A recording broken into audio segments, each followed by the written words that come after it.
Hey, White Sox fans, guess what? Side Sox Podcast number 99. Di Billick, our delightful Saturday recapper, is not with us. She's attending some, I don't know, condo association, something or other. She wants to be president. She's going for a power grab. So we cannot ask her to do the Dallas Keuchel belongs in a dumpster song. But the truth is, if Dallas Keuchel belongs in a dumpster, he's going to have to make room in the dumpster because Larry Garcia's got to join him in the dumpster, and Tony La Russa belongs in the dumpster, and even Yasmani Grandal is playing like he needs a little bit of space in the dumpster. I can't do it justice, but I have a feeling this song might be added to the way things are going these days for the White Sox, coming off of a week of losses. 7-game losing streak, going from the best team in baseball, very early, very small sample size, but best team in baseball sounds a lot better than 7-game losing streak, 6-9 record, awful run differential, fourth worst team in baseball based on run differential. We have 4 guests for this podcast in case there are other Southside Sox writers itching to join in the mob mentality that this podcast promises to be. It's podcast 99. I'm Brett Ballantini. Let's go around for a little quick reaction on this last week. Hey, listen, we went from best to worst, and I'm going to reverse it. Chrystal always gets picked first. I'm going to go for the other half of the Indianapolis field office. It is Super Joseph Resis. Joe, how you feeling after 7 losses? How you feeling about this White Sox team? It has certainly been an eventful week, and not in a good way. It is important to keep in mind we're only about 9% of the way through the season, so it's far from over, but I can't recall feeling quite like this at any point last year or the year before. I mean, just nothing went right this week, basically. I mean, it was truly like almost so bad it was just entertaining in just a bad way, really. And yeah, it's been a long time since I felt that way about the White Sox, and it's been, yeah, obviously not fun. They're still, I think the outlook on the season of them hasn't changed a ton, just because it is still so early in the season, but yeah, obviously not a lot of positive vibes now with how the past week has gone. Yeah, somewhere in there, Joe, you had a really good 2022 pocket schedule slogan. I've forgotten it already. But here, because you're trying to breathe a little hope in the situation, only 9% of the season gone. This time last year, game and a half out of first place. Exact same position they are right now in the atrocious division that is the AL Central, where a 500 team is in first place and could be by season's end. Zach Hayes, please give me an answer as to where you're feeling, what you're feeling, where you are, what you're feeling, and who you are when it comes to the Chicago White Sox.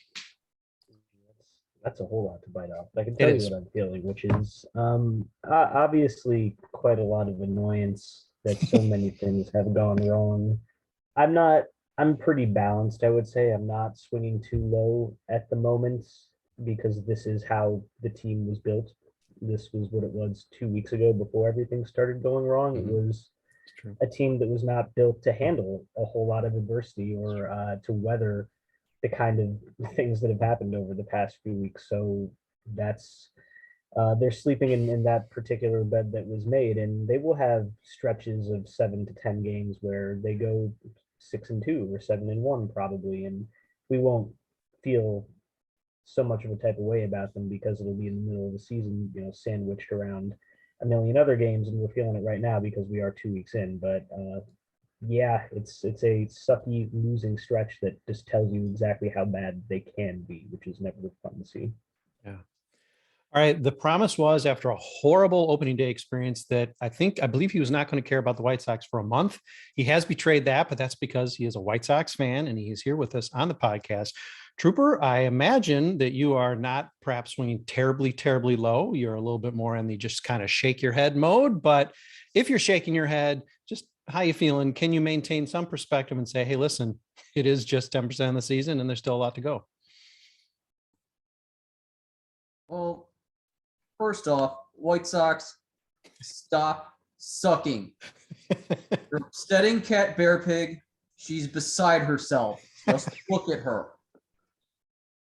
The thing that hisses me off most is that we've gone through the rebuild years. We've seen bad baseball, and we're supposed to be past that. And the second game of the doubleheader against the Indians, we saw a rebuild lineup. That was garbage. There was no excuse for it.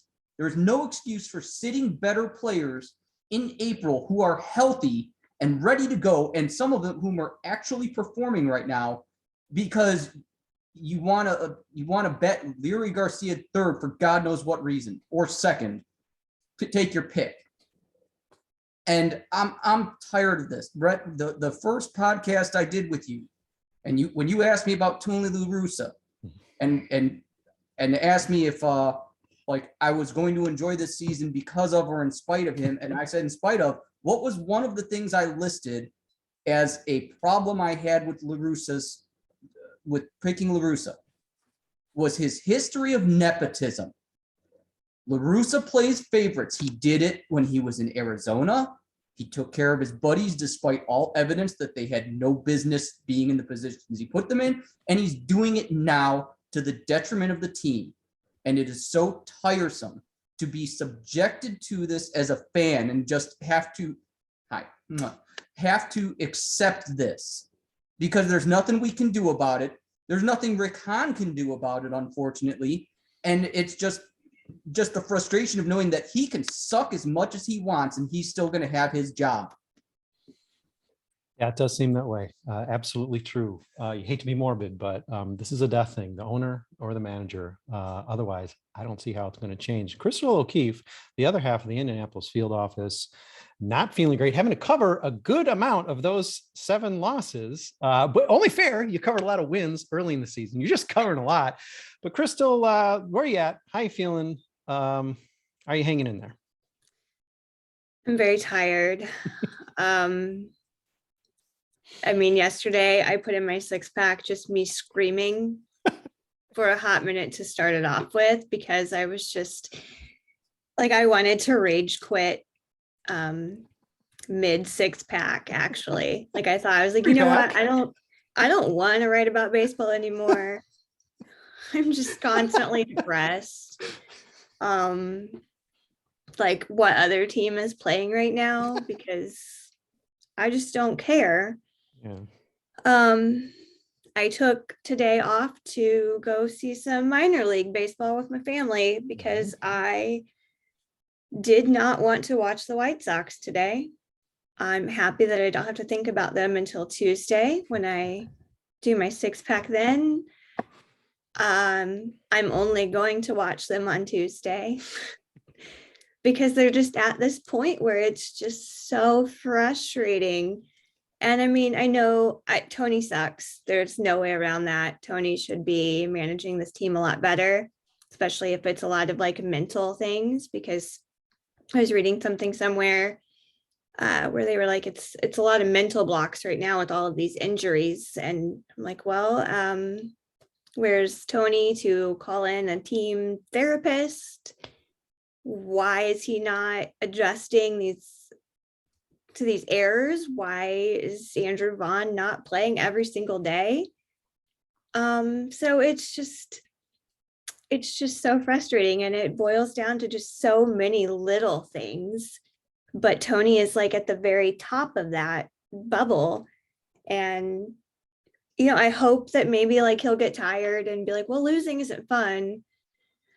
I'm going to just end my career. But it's, like you said, it's going to be a death thing.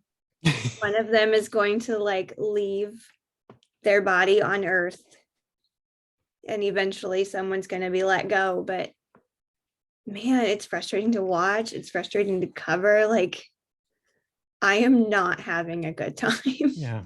White Sox, the fact that we have so many wakes on these podcasts, I have to lay the blame at your feet. You know, you can divvy it up however you want in the front office with Tony, sort of at your feet. That too often we do have celebratory podcasts. We have one of our most listened to ones recently was when the White Sox had just a great day, as Chrystal would point out in her story, made some great moves. AJ Pollock, the guy who, you know, has played a couple games so far this season.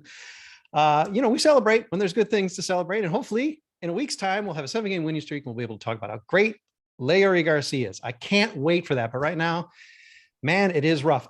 Permission, Chrystal, to just copy and paste that lead for game stories, bird apps, tweets, six pack, just the screaming, because I think it's going to come up again this season.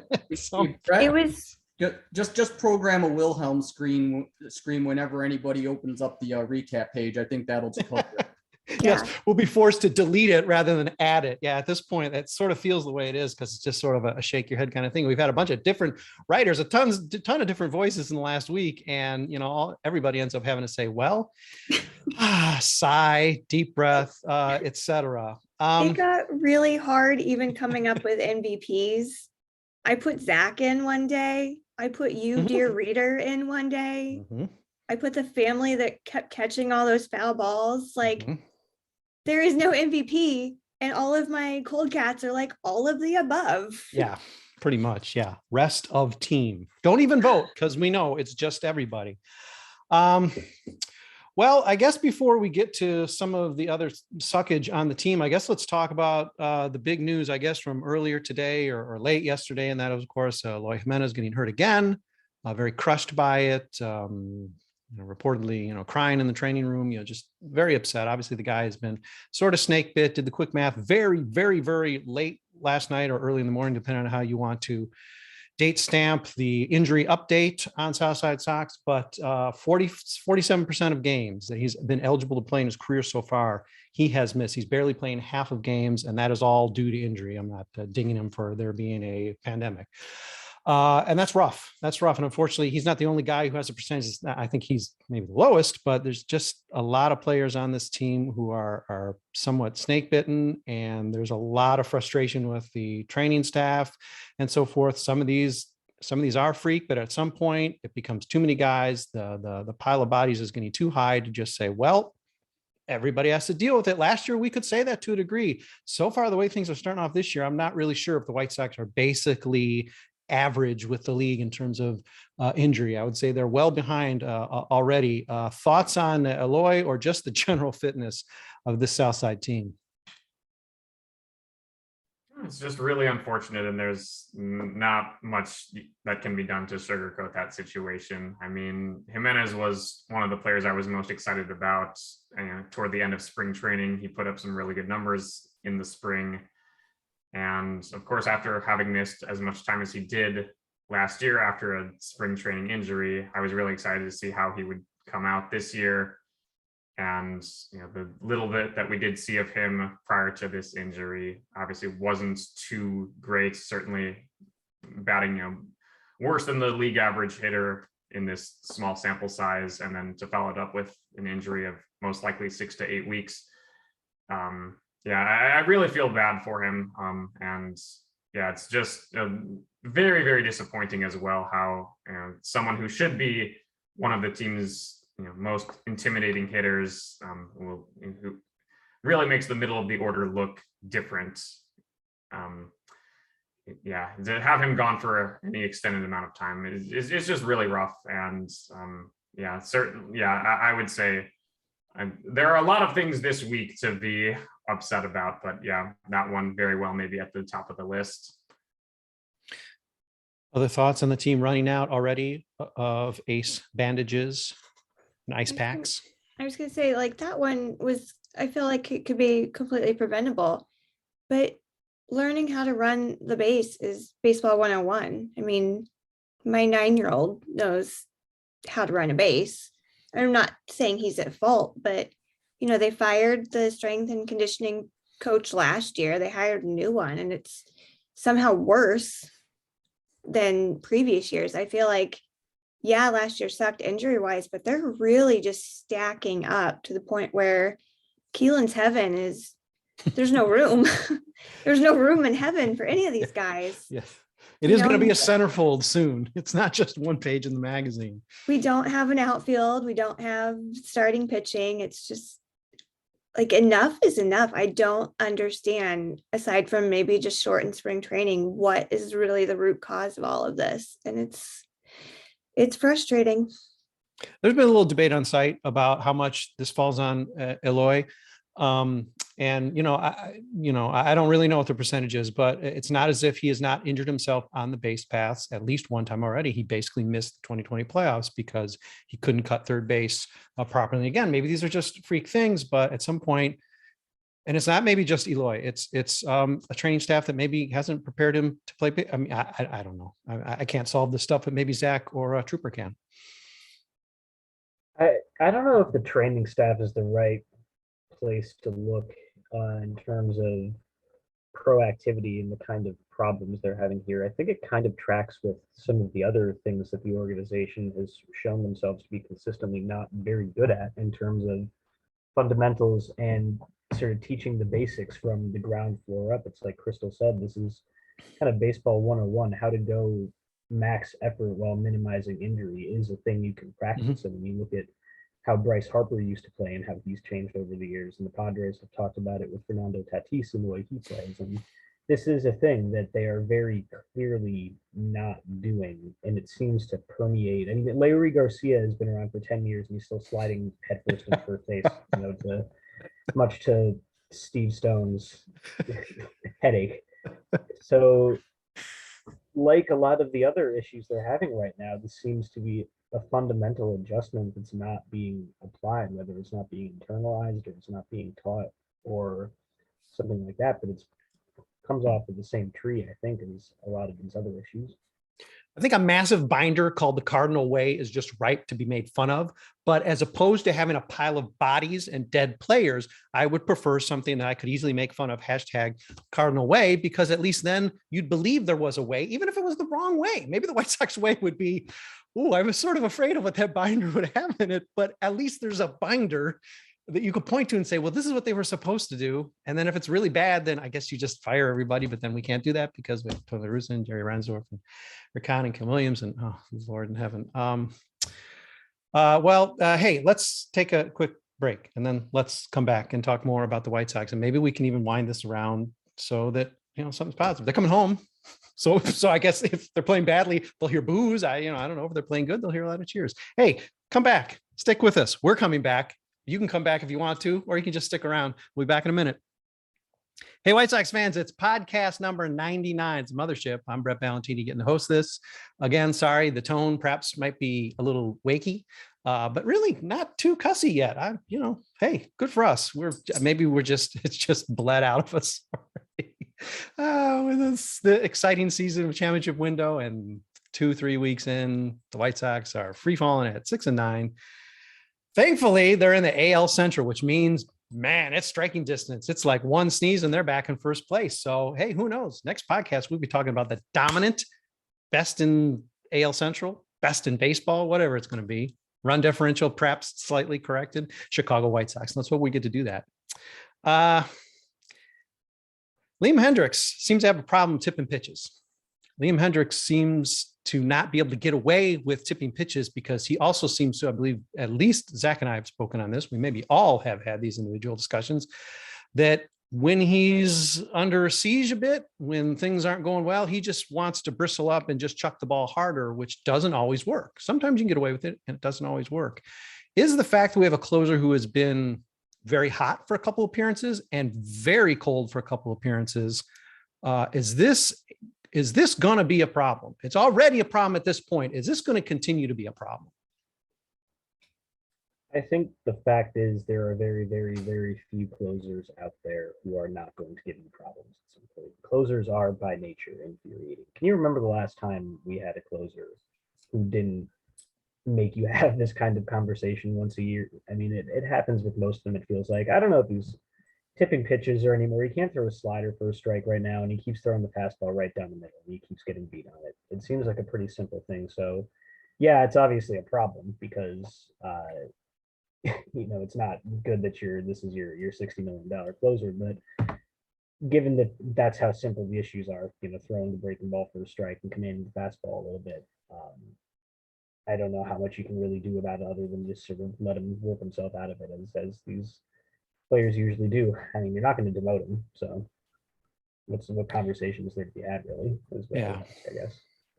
And again, maybe this is just a rear back and chuck it mentality, but he is showing the laces every fastball. It's out of the glove. And again, maybe that's not something. I mean, listen, I'm not in the major leagues. I'm not wearing the batter helmet. So, maybe it is still difficult to pick up. It seems it's noticeable to me, and I'm an idiot. So, I hope that can get corrected. And maybe that's not even the issue. Maybe he's just throwing hittable pitches. And as you just pointed out, Zach, he's not able to get his occasional rare non-fastball pitches over the plate. So I guess it's sort of a moot point whether he's showing the ball before he throws it, if he can really only throw one pitch, because a guy like Buxton is going to line that up and take it into the second deck. Hendriks specifically, or a bullpen in general, the pitching again, just like last year, even though the headline names aren't there, is carrying this team to 6 wins, but carrying this team, war-wise, the offense is basically nil. And the pitching is actually doing pretty well, led by Michael Kopech and some other guys. And the bullpen's actually holding up pretty well in spite of Liam Hendriks. Concerns, though, is this more than just it's the White Sox closer, so we're going to be a little nervous and get a little sweaty? Or is this something that you might fear lingers into the season?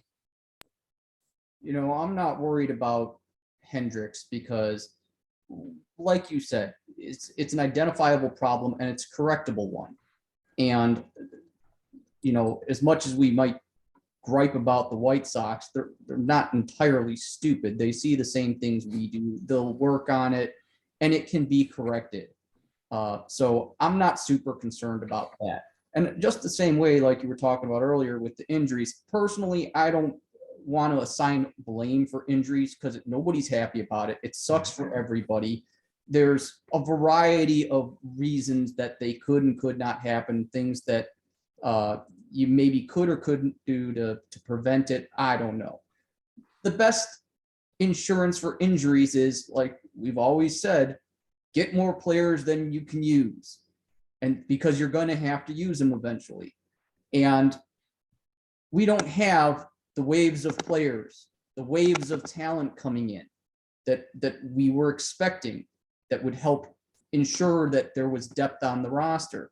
Mike Rodolfo's striking out at like a 45% rate in AAA.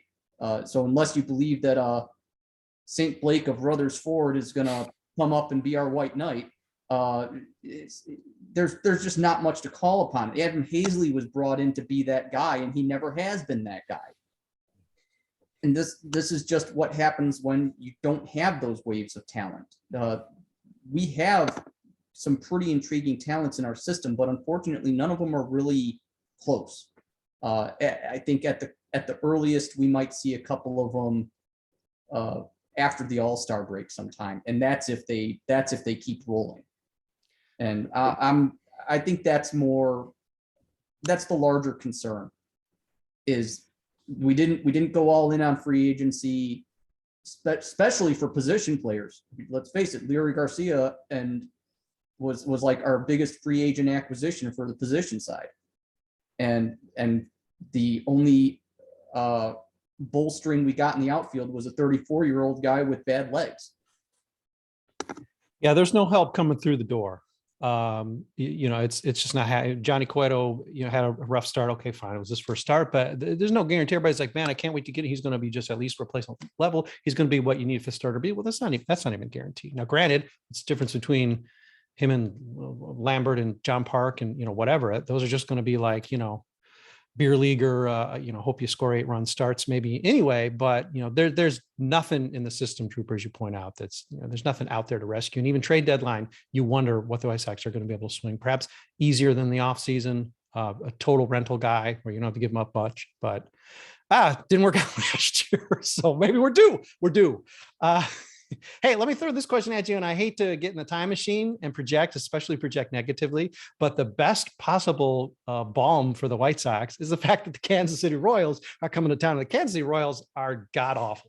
The White Sox, we can't crow because they've been pretty bad, but the Royals are terrible. And so you ought to get healthy. Now, look at the time machine. What if the series doesn't go well? Does this change how you're feeling? Because everybody, I think 2-1 has been generally like, hey, it's early. Joe pointed out 9% of the season, a run differential. Who cares, Brad? Tipping pitches. So what? Okay, come on. Things can get corrected. Guys will get healthy. White Sox should get healthier. not more injured. So things are still looking up. Fangraph still has the White Sox at 61% chance for the postseason. I know it was like 90. It was like 106 before the season, but okay, 61%. That's still the biggest chance of the AL Central. Hooray for us. If this series doesn't go well with the Royals, say they drop 2 out of 3, and we have a podcast, an imaginary podcast midweek. Are you feeling differently, or is it still just, okay, come on, Brett, shut up. It's not even May. Enough with your clickbait podcast questions. How would you be feeling if we project to a rough start of the week and this losing continues?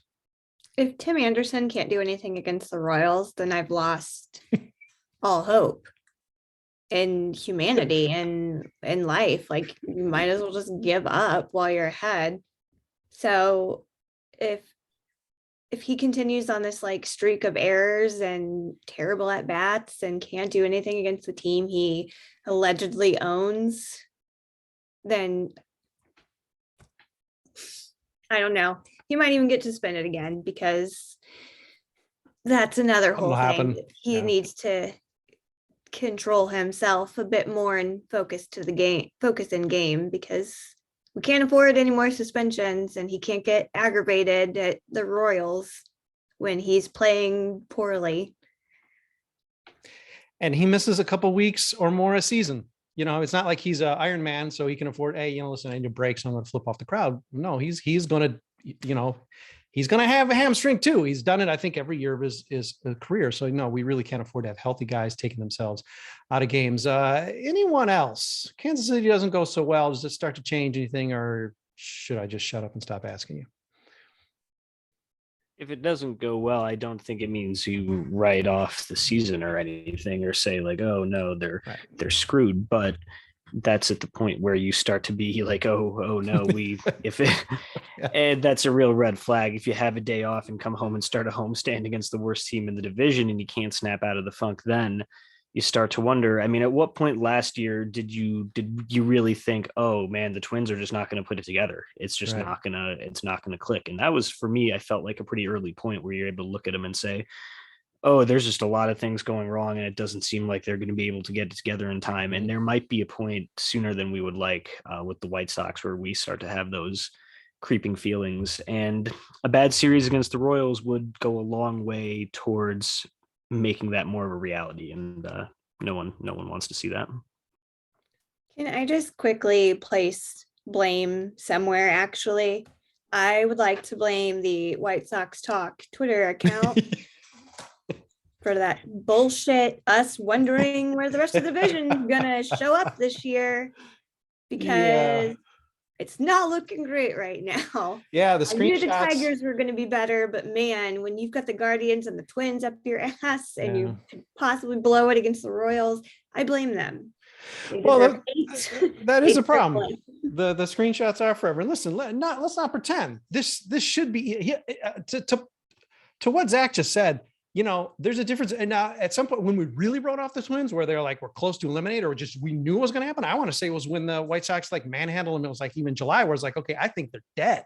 The difference between, oh man, this is going to be rough and we're going to all get gray hair watching this season, versus, okay, they're going to bounce back. And by May, they're going to be back in first place, just like, last year. And this is going to be an easy season, which was promised us. I get it, the bad juju or whatever, but let's be real. This is a horrible division, and the White Sox are clearly the best team. I think we've all agreed on that, no matter how much teams are creeping up on them. The idea that even a tough series against Kansas City is going to make you go, oh my God, this season is going to be, not that you even give up hope, but it's going to be rough. We're going to hope to be a little bit over 500.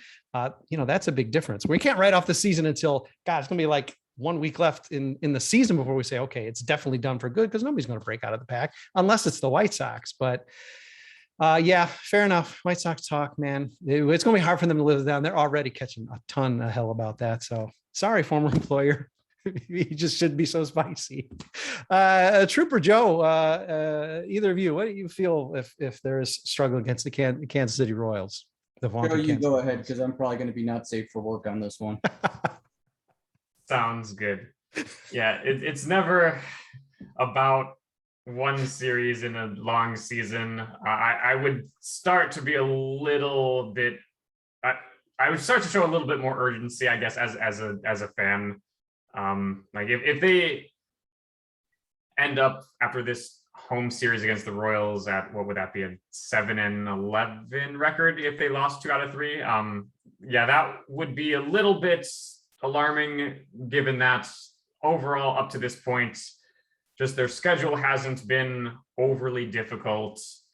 They're not really going up against the perennial World Series contenders, and to kind of lay an egg at home against the Royals would be a little bit alarming. And as Zach said, it wouldn't be the end of the season by any stretch of the imagination. But yeah, it would change my outlook a little bit more than this past series against the Twins had, simply because heading into the series against the Twins, they were at least 500, and obviously the clunker of a series that they kind of had. If they were to build on that with yet another clunker against a team that wasn't really expected to make any sort of serious run at the AL Central title, that would look very bad. White Sox, this is your last year to feast on the AL Central. I know the AL Central is getting better. Okay, come on. This is your last year to feast on them. Would you please start feasting? I know we're not exactly in position to feast. There's a lot of injured players. The pitching staff is somewhat in shambles. But again, the team was sort of built that way, so we can only limit it so much. May 4th, that's your target date. That was first place last year. This time last year, 11-9, same amount out of first place. I like 11-9 better than 6-9, but okay. That's fine. Point is, still within striking distance. A good series and a good homestand puts the White Sox back in first place, I suppose. Any final thoughts on this challenging week, safer work or otherwise? Any parting thoughts? Anything you'd like to do to encourage me with?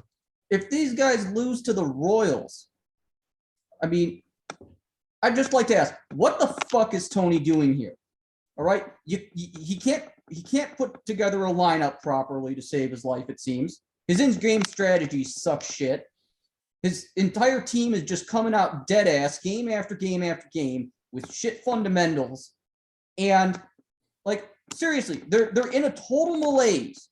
If you're gonna do seriously, Tony, I would love to be impressed. Get your team out of whatever funk they're in, get up off your ass, and get this team in the game. Do something of value that we can point to and say, hey, look, Tony got him back on track. Because otherwise, what the fuck is he doing here? He's doing nothing of value. If anything, he's detracting from this team.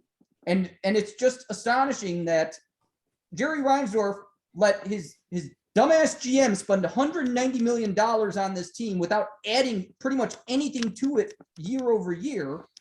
And then he lets his dumbass manager, his best buddy, fuck this team up as much as possible.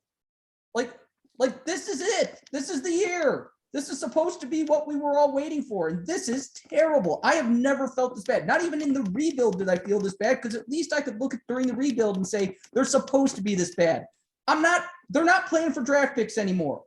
All right. We shouldn't be seeing this. There are a lot of pocket schedule slogans there in what Trooper just had to say. I'll just choose the one that could actually be printed, and that is, we would love to be impressed. White Sox, we would love to be impressed. White Sox 2022, we would love to be impressed. It's true. And listen, don't say he didn't warn you. Trooper, bringing it home in the way that only he can. Hey, listen, it's Jackie Chrystal's birthday. She didn't join us. I had a song ready for her, everything. Sorry, Jackie. We'll just wait another year. And next April 24, hey, maybe you get it. Happy birthday, Jackie. Sorry, the White Sox really sucked in the week leading up to your birthday. Maybe just skip it next year if this sort of thing starts to become a habit. Okay, well, Indianapolis field office, Chrystal O'Keefe, Super Joseph Resis, Zach Hayes, doing a bang-up job this year on coverage for us. Chrystal as well. You guys are both cranking it out. Trooper Galactus, thank you for bringing it home in the way that only you can. Glad to have you with us. And hey, all of you out there, thanks for listening to a podcast following up on a 7 straight loss White Sox team. 6-9. Oh gosh, they're still in striking distance. It's 2022. The window of contention is wide open, and we are ready to ascend back to first place. Let's start doing it this week at home against the Kansas City Royals. It's just the way the script was written. We'll do another podcast at some point. Hopefully it won't be awake. Podcast 100 coming up. Oh, I don't know what sort of bells and whistles we're going to have. Maybe I will sing a song for Jackie Chrystal. It'll just be the 100th podcast song. Anyhow, thanks. My name is Brett Ballantini. Thanks to all my guests. Thank you for reading, watching, listening. We'll be back sooner than you're probably ready for us. Got a big week. Let's enjoy it.